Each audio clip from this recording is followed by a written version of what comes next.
Kehidupan remaja pada saat ini seakan tak terpisahkan dengan yang namanya uang. Remaja dan uang itulah topik perbincangan kita di pagi hari ini, tentunya dalam Cerdas 5 Menit.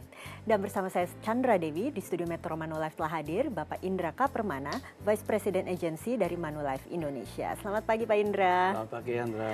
Pak Indra, ini ada pertanyaan dari pemirsa kita, yaitu Ibu Joana, yang mengatakan ia memiliki seorang anak remaja. Namun belakangan anaknya mulai sering minta uang untuk berbagai keperluan ini Pak, untuk jalan-jalan, nonton dan sebagainya. Nah, menurut Ibu Joana ini masih wajar.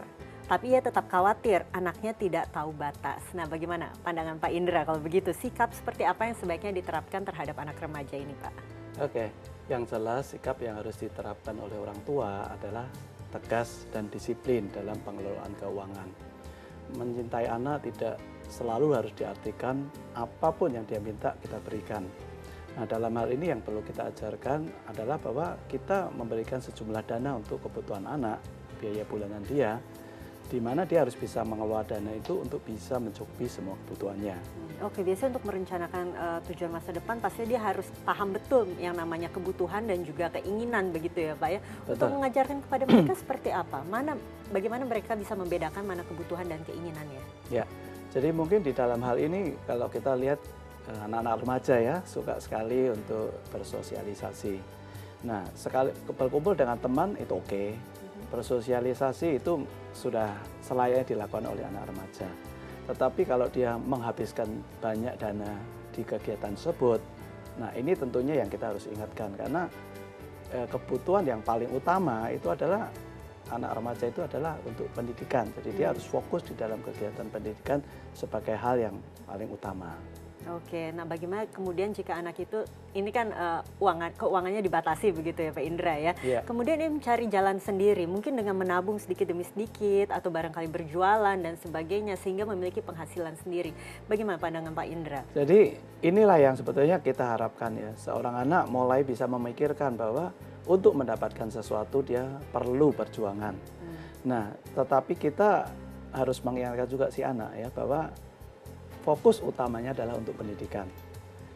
Dana yang dia hasilkan melalui kegiatan dia itu juga akan bisa memberi satu tujuan untuk perencanaan dia. Misalnya, oh saya mau menabung karena saya ingin membelikan sesuatu barang yang betul-betul saya inginkan.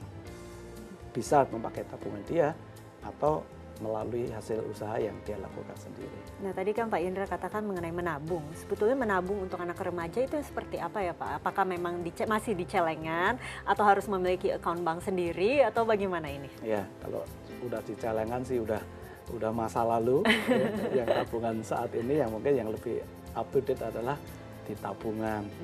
Nah, kita harus ajarkan anak dengan saat dia usia muda, kita sudah buka rekening untuk mereka. Ya. Dan mereka mulai menabung dari segala kelebihan uang yang mereka dapatkan, termasuk dari uang jajannya. Nah, kalau anak itu udah mulai remaja, kita mulai perkenalkan pilihan investasi yang sedikit berbeda. Misalnya pengelolaan investasi di reksadana atau di unit link. Ini at least anak-anak mulai bisa belajar bahwa fokus utama kita adalah perencanaan keuangan di jangka panjangnya. Oke, tentunya dengan perencanaan keuangan mulai berinvestasi, tapi juga mengelola utang barangkali ya Pak Indra ya. Bagaimana dengan, karena memiliki kredit card sendiri misalnya, itu bagaimana? Ya, untuk anak kita yang udah remaja, kita boleh memberikan kartu kredit. Nah, tentunya kita bisa membatasi penggunaannya. Kartu kredit dengan plafon yang rendah ya, sesuai plafon yang kita berikan untuk anak. Nah, di sini mengajarkan anak untuk bertanggung jawab. Melalui penggunaan kartu kredit, sekaligus kita bisa melihat kebanyakan dana dipakai untuk apa. Kalau terlalu banyak untuk kegiatan beli baju, untuk kegiatan sosialisasi, itu sekaligus kita bisa mengingatkan anak untuk kembali fokus yang utama, untuk melakukan hal yang penting. Fokus pada kebutuhan, bukan kepada keinginan. Kebutuhan dahulu, baru keinginan. Baru keinginan. Terima kasih Pak Indra atas informasi dan kehadirannya ya Pak ya. Dan pemirsa, demikianlah Cerdas 5 Menit, Cerdas Finansial untuk episode kali ini. Saya Chandra Dewi, terima kasih dan sampai jumpa. Dipersembahkan oleh